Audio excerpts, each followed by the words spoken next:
एकदन्ताय वक्रतुण्डाय गौरीतनयाय धीमहि गजेशानाय भार्यचन्द्राय श्रीगणेशाय धीमहि.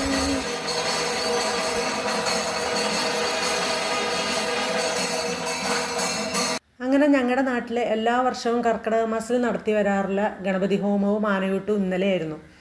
അപ്പോൾ ഗണപതി ഹോമം കഴിഞ്ഞു. തന്ത്രിയും തിരുമേനിമാരും ഒക്കെ കൂടി ആനയ്ക്ക് ആദ്യം തന്നെ പടച്ചോറും പായസവും ഒക്കെ കൊടുക്കാൻ കേട്ടോ.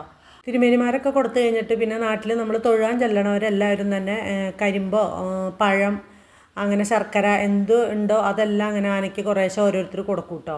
അതൊരു പുണ്യമായിട്ടാണ് എല്ലാവരും കണക്കാക്കുന്നത്, ആനയ്ക്ക് ഫുഡ് കൊടുക്കുക എന്നുള്ളത്. ചിലവർ പുറത്തുനിന്ന് പഴമൊക്കെ മേടിച്ചുകൊണ്ട് കൊടുക്കും, അല്ലെങ്കിൽ അവിടെ കമ്മിറ്റി ദേവസ്വംകാർ തന്നെ അവിടെ കുറച്ച് വെച്ചിട്ടുണ്ടാവും, അതിൽ നിന്നൊക്കെ എടുത്തു കൊടുക്കാം. കൊടുക്കാത്തവരും ഉണ്ട്. അങ്ങനെ കൊടുത്ത് അത് കഴിഞ്ഞിട്ട് ആന തിരിച്ച് നടയ്ക്ക വന്ന് ഭഗവാനെ വന്ദിച്ചിട്ടാണ് തിരിച്ചു പോണത്.